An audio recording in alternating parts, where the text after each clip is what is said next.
Akmal aka, bugun operatsiyaga qayerga ketyapmiz endi? Assalomu alaykum aziz do'stlar.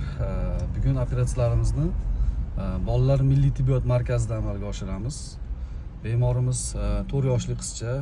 Bu qizimizda chakka pasja bo'g'imida ankiloz shakllangan, ya'ni qizimiz og'zini ocha olmaydi.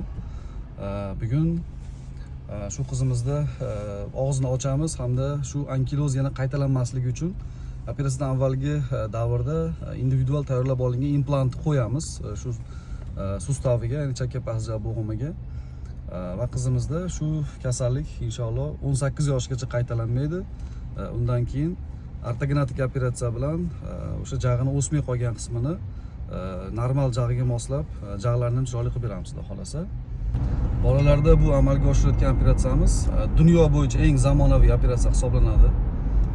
Hozirda bu operatsiyalar bo'yicha chet el davlatlardan ham ko'plab bemorlar bizga kelyapti, murojaat qilishyapti.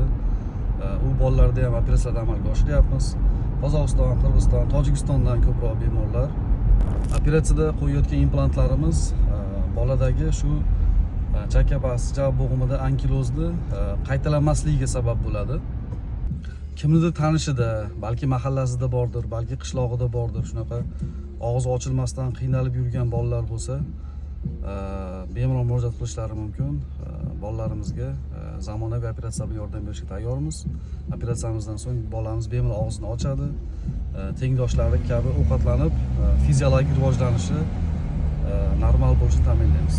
Hammaga rahmat, bizlarni kuzatib boringlar. Operatsiyalarimiz natijalaridan albatta lavhalar qo'yib boramiz.